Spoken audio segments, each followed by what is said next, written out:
Hello everyone. मुझे उम्मीद है कि आप सब लोग ठीक होंगे। आज के हमारी इस वीडियो में हम कुछ रीजनिंग के इंटरेस्टिंग क्वेश्चन डिस्कस करेंगे। So without wasting our time let's start. और first question is as you can see on the screen. मैंने ऑलरेडी यहाँ पे लिखे हुए हैं और उनके आंसर हमें यहाँ पे सोल्व करने। देखिए फर्स्ट क्वेश्चन देखिए। Anil after travelling 6 kilometre towards east from his house realise that he has travelled in a wrong direction. Anil क्या करता है कि ईस्ट साइड में, ईस्ट जो हमारी डायरेक्शन है, इसमें 6 किलोमीटर चलने के बाद उसे पता चलता है, अपने घर से निकल के 6 किलोमीटर ईस्ट चलता है, उसके बाद वो रियलाइज करता है कि वो गलत डायरेक्शन में जा रहा है। उसके बाद में क्या करता है, वो मुड़ता है and travel 12 kilometre towards waste. पहले ईस्ट में जा रहा था, वो वहां से मुड़ा और वेस्ट में चला 12 kilometre. Then turn right and travelled 8 kilometre to reach his office. The straight distance of the office from his house is. यहाँ पे 4 ऑप्शन है, इनमें से कौन सा ठीक होगा हमें ये फाइंड आउट करना है। तो बिल्कुल ये सिंपल और इजी क्वेश्चन है करने का। देखिए क्या रहेगा हमारा मेथड। स्टार्टिंग में मान लीजिए ये उसका है हाउस, यहाँ से वो स्टार्टिंग से निकला। अब देखिए स्टार्टिंग में हमें पता होना चाहिए सबसे पहले कि डायरेक्शन किस तरह में हो। सबसे ऊपर होती है नॉर्थ, नीचे होगी नॉर्थ के अपोजिट में साउथ, और नॉर्थ के राइट हैंड साइड में कौन सी डायरेक्शन होगी, ईस्ट। ये आप सब लोगों को पता होगा। तो मान लीजिए उसका घर है और यहाँ से वो किस डायरेक्शन में गया स्टार्टिंग में, after travelling 6 kilometre towards east. East मतलब ये जाएगा इस साइड में कितना, 6 किलोमीटर। ठीक है। अब यहाँ पे देखिए इस पॉइंट पे आने के बाद वो क्या करता है, from there travel 12 kilometre towards west. ये तो ईस्ट है इस साइड में, बट इसके अपोजिट साइड में वेस्ट इस साइड में होगा वो। तो 12 जाएगा, इसका मतलब कि 6 तो ये हुआ और 6 किलोमीटर और आगे जाएगा। ठीक है, यहाँ से और आगे 6 किलोमीटर वेस्ट में। अब यहाँ पे आने के बाद देखिए क्या करता है, टर्न राइट। अब उसका फेस इस साइड में है, तो इसका राइट कौन सा होगा, ऊपर वाली साइड। तो ऊपर वाली साइड मुड़ा वो और कितना चलेगा, वो चलेगा 8 kilometre. 8 kilometre turn right and travelled 8 kilometre to reach his office. मतलब उसका ऑफिस यहाँ पे होगा, ये होगा उसका ऑफिस, और ये क्या था उसका होम। ठीक है, ये उसका हाउस था। अब पूछा क्या हमसे, द स्ट्रेट डिस्टेंस है कि हमें स्ट्रेट पूछा हुआ है, ये यहाँ पे 8 किलोमीटर होगा। ठीक है, अब स्ट्रेट पूछा है तो मतलब ये स्ट्रेट ये वाले डिस्टेंस हमसे पूछा है। मान लीजिए उसका घर है ए पॉइंट पे, ये पॉइंट मानिए बी और ये पॉइंट मानिए सी। ठीक है, अगर नॉर्मल हमसे डिस्टेंस पूछा होता तो 8 + 6 हो जाता, बट यहाँ पे हमसे पूछा स्ट्रेट डिस्टेंस। अब ये जो ए बी सी जो ट्रायंगल हमारे पास है, ट्रायंगल ए बी सी एक राइट एंगल ट्रायंगल होगा, क्योंकि वेस्ट डायरेक्शन और जो राइट साइड में होगा वो नॉर्थ डायरेक्शन, इसके बीच में 90 का एंगल होगा, तो ये होगा एक राइट एंगल ट्रायंगल। तो हाइपोटेन्यूज सिंपली क्या हो जाएगा, 8 और 6 है 2 साइड्स, ये होगी 10 साइड। तो 10 किलोमीटर हो जाएगा उसका distance between office and his house. ठीक है, तो फर्स्ट क्वेश्चन हमारा सिंपल सोल्व हो गया, आप लोगों को समझ में आ गया होगा। अब नेक्स्ट क्वेश्चन पे हम चलते हैं। अब जो आगे वाले जो 2 क्वेश्चन हैं उसमें ब्लड रिलेशंस हमने डिस्कस कर रखा है। ब्लड रिलेशंस को समझने से पहले आपको ये पता होना चाहिए कि रिलेशंस को हम यहाँ पे कैसे, हम यहाँ पे क्या करेंगे, रिप्रेजेंट। अगर मान लीजिए कोई ब्रदर्स हैं सिस्टर्स हैं, तो मेल के लिए हम एक्चुअली क्या करते हैं कि डिनोट करते हैं उनको एक स्क्वेयर से। ठीक है, अगर कोई मेल दिया हो उसके लिए स्क्वेयर का यूज करेंगे और सर्कल करेंगे हम फीमेल को। और अगर दोनों हस्बैंड वाइफ हो तो यहाँ पे डबल ये रहेगा, डबल लाइन से ये कनेक्टेड रहेंगे। अगर सिस्टर है और ब्रदर है या 2 ब्रदर है तो उनको एक लाइन से मैसेज जोड़ेंगे। ठीक है, ये हम सिंपल यहाँ पे करते हैं। तो इसी अप्रोच से आइए ये क्वेश्चन सोल्व करेंगे। P and Q are brothers, तो पहले ये लिख लेते हैं, P and Q are brothers. तो मतलब ये दोनों क्या रहेंगे, एक स्क्वायर में रहेंगे दोनों, P and Q are brothers. R and S are sisters, R and S are sisters. ये मान लीजिए हमने यहाँ पे लिख लिया R and S are sisters, तो ये रहेंगे सिंगल बॉन्ड यहाँ पे, क्योंकि सिस्टर्स है और फीमेल है तो सर्कल के अंदर। Then the son of P, जब सन होगा तो हम नीचे वाली साइड इसको करते हैं डिनोट, और अगर फादर होता तो हम इसको ऊपर वाली साइड में लिखते हैं। ठीक है, तो सन दिया हो तो हम नीचे वाली साइड में यहाँ पे करेंगे, P is brother, sorry the son of P is brother of S. जो पी का बेटा होगा, बेटा मतलब यहाँ पे स्क्वायर में हमें करना पड़ेगा, बट लेटर उसके लिए नहीं दिया हो तो इसको ब्लैंक रखेंगे। And sun of P is brother of S, S का ब्रदर होगा मतलब आर का ब्रदर होगा। मतलब ये जो तीनों है ये तीनों सिबलिंग्स है, भाई बहन है। ठीक है, अब हमें क्या करना है कि Q is related to R, Q is related to R। ये कैसे रिलेट करेंगे Q और R? देखिए R क्या है, इसकी बेटी है P की बेटी R भी है, S भी है, और ये इसका एक ब्रदर है, और Q इसका भाई है। मतलब क्या होगा कि R का ये अंकल है, ठीक है, चाचा होगा तो अंकल, मतलब हमारा बी ऑप्शन बिल्कुल सही होगा। ऐसे हम इनको फाइंड आउट कर लेंगे इजीली, ठीक है। एक और क्वेश्चन देखते हैं हम यहाँ पर। A is sister of B, A is sister of B, तो पहले हम यहाँ पे लिख लेंगे A is sister of B। अच्छा, A is sister of B। अब हमें यहाँ पे नहीं कहा हुआ है कि B एक मेल है फीमेल है, ठीक है, मेल है फीमेल हमें नहीं कहा हुआ है ये, ठीक है। But A is sister of B, क्योंकि ये भाई भी हो सकता है और इसका बहन भी हो सकता है, बट B की ये सिस्टर है, ये दिया हुआ है। Now F is daughter of G। G की डॉटर कौन है? F इसकी है, F is the daughter of G। Now C is mother of B, C is mother of B, C इसकी मदर होगी तो ऊपर वाली साइड हम लिखेंगे। D is father of C, D is father of C, तो C के और ऊपर चलेंगे हम, और अगर ये फादर है तो ये होगा स्क्वायर के अंदर। Now E is the mother of D, अब E इसके और ऊपर जाएगा यहाँ पे, तो E ऐसे लिखेंगे हम। How A is related to D, how A is related to D। देखिए A की मदर है C और C का फादर है D, तो यहाँ पे हम कह सकते हैं कि A और B क्या होंगे, इसके ग्रैंड चिल्ड्रन होंगे। तो ये ये एक लड़की है तो ये हो जाएगी इसकी ग्रैंड डॉटर, तो इसका आंसर हो जाएगा हमारा ग्रैंड डॉटर, ठीक है। तो हमारा ये क्वेश्चन भी इजीली सोल्व कर लिया हमने। नेक्स्ट क्वेश्चन देखते हैं। नेक्स्ट क्वेश्चन देखिए बिल्कुल सिंपल है, लीनियर इक्वेशन बेस्ड है, 9th-10th लेवल का क्वेश्चन है ये। 2 railway tickets from city A to B and 3 railway tickets from city A to C cost ₹177, ठीक है। 3 railway tickets from city A to B and 2 railway tickets from city A to C cost ₹173। What is the fair for city B from city A?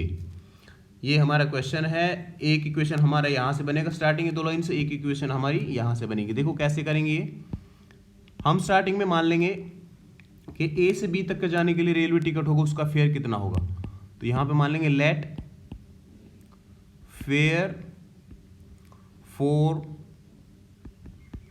Ticket,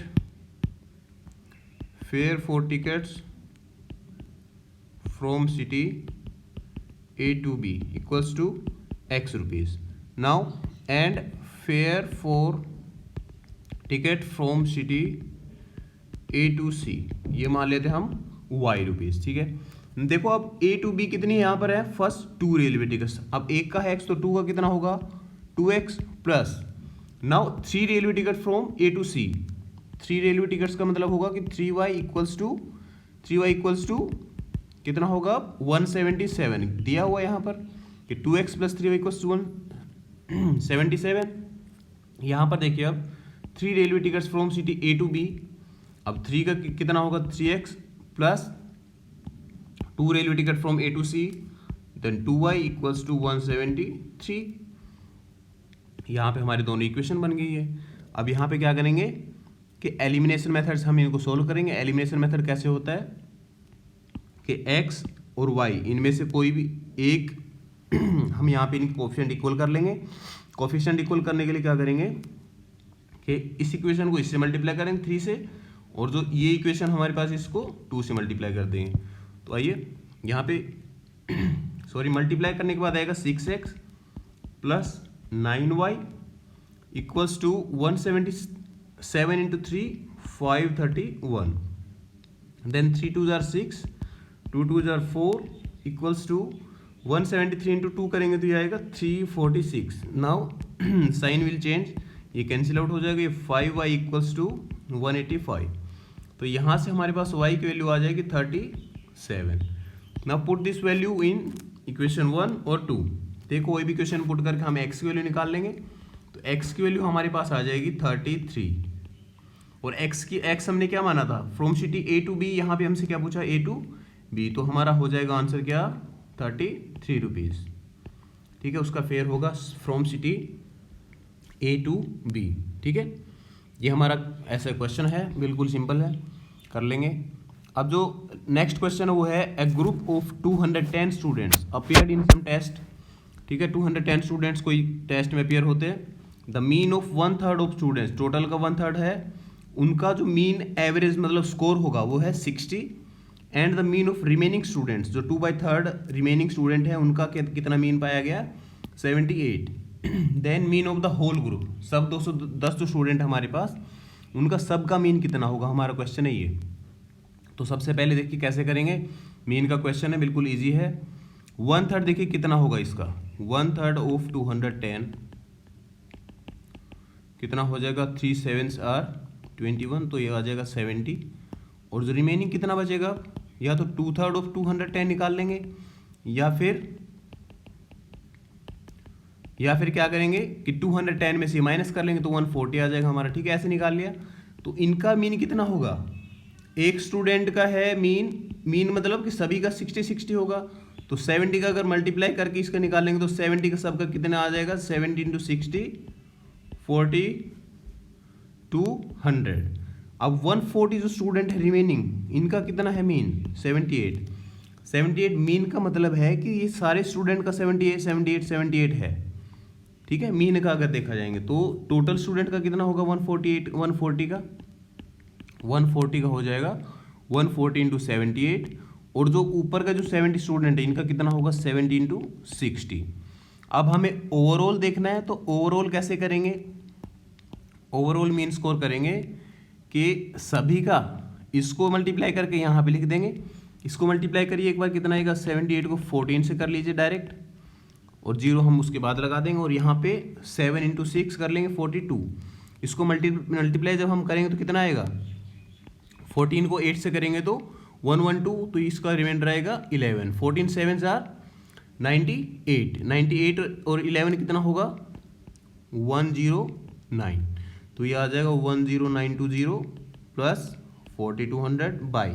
अब कितने student का हुआ total score, ये जो हमारे पास total हैं 210 students का। अब इनको ऐड करके लिख देंगे, ऐड करेंगे देखिए इनको तो कितना आएगा, 02151। सो 15120 बाई 210, ये कैंसिल आउट हो जाएगा।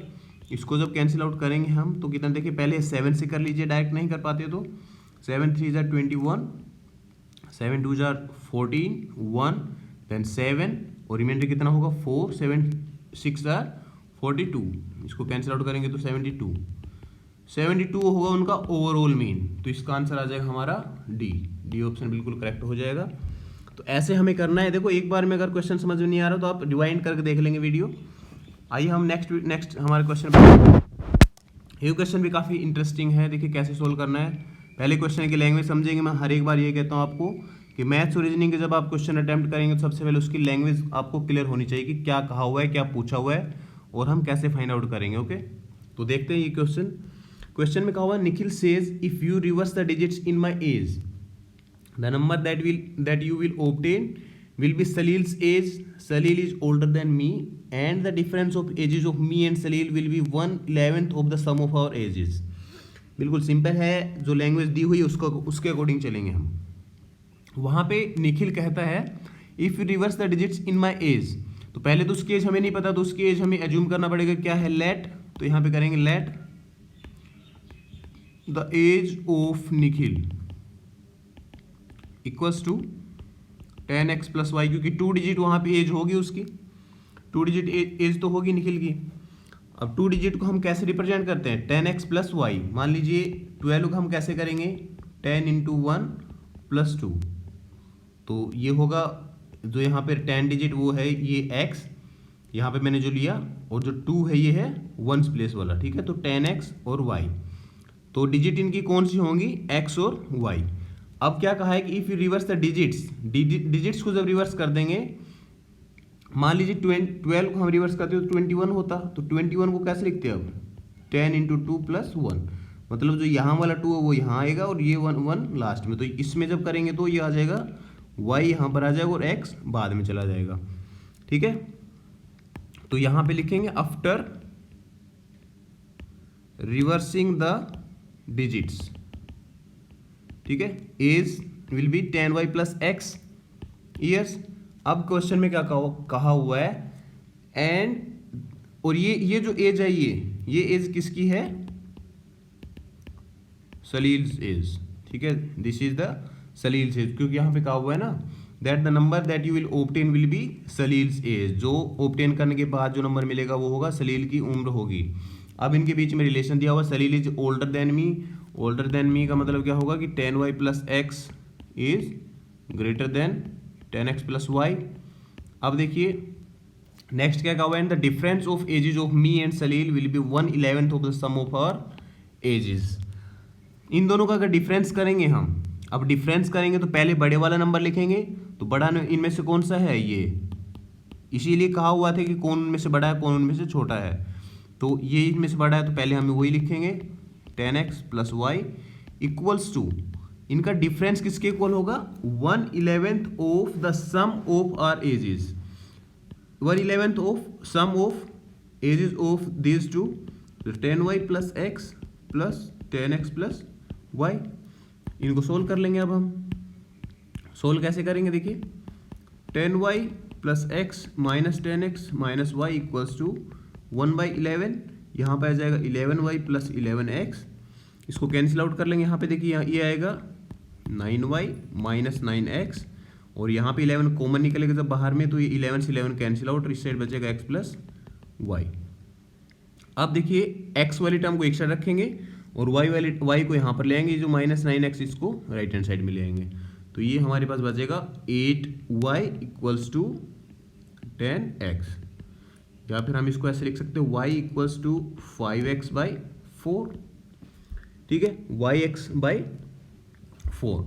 अब देखिए ये जो यहाँ पर x की वैल्यू क्या हो सकती है, क्योंकि x और y यहाँ पे डिजिट है, डिजिट मतलब सिंगल डिजिट है यहाँ पर x और y सिंगल डिजिट से, हमने ऊपर देखा भी था कि 2 डिजिट नंबर में एज का लिया था हमने, तो x और y डिजिट से डिजिट्स मतलब कि 0 से लेके और कहाँ तक हो सकता है 9 तक, ठीक है। अब 9 तक होगा तो ये एज है यहाँ पे, तो मतलब 4 का मल्टीपल होगा, ऊपर में ये 4 का मल्टीपल होगा।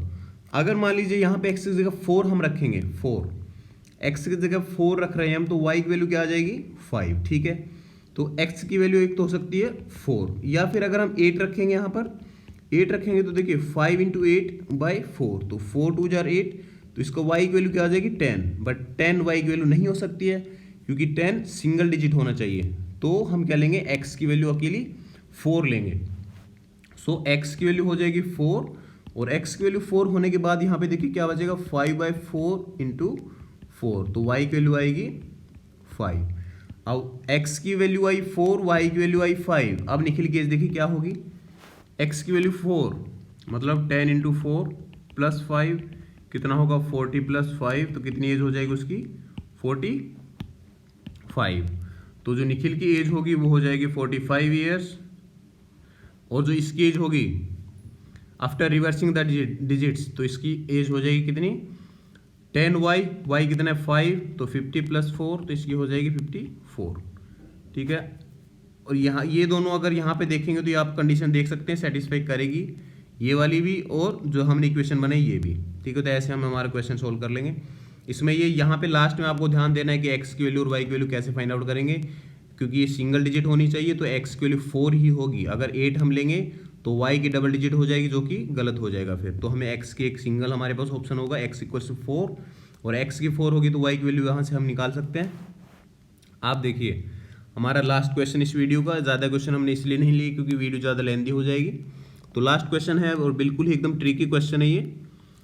देखिए what will be the product of all the numbers on a telephone, think about it. सोचिए कि टेलीफोन पे कितने कौन कौन से नंबर होते हैं, 0 से लेके 1 2 3 4 5 अप टू 9, तो इनका मल्टीपल क्या होगा, मैंने पहले ही ऑलरेडी यहाँ पे लिख दिया कि 0 होता है, और 0 को अगर कोई भी नंबर से मल्टीप्लाई करेंगे, कोई भी नंबर से करेंगे, तो ओवरऑल क्या हो जाएगा 0, उसका रिजल्ट 0 होगा, तो ये ना तो ये होगा ना ये होगा ना ये होगा, ये हमारा हो जाएगा none of the above, because product of the numbers on a telephone will be 0। Okay, तो ये आज की हमारी वीडियो में थे सारे क्वेश्चंस। अगर आपको अच्छे लगे तो कमेंट्स में ज़रूर बताना, और वीडियो कंप्लीट देखना आप ये, ठीक है। अगर ऐसे वीडियो चाहते हैं आप तो कमेंट बॉक्स में ज़रूर मुझे बताना कि आपको अच्छी लगी video. So thank you, take care, stay home, stay safe, see you in the next video.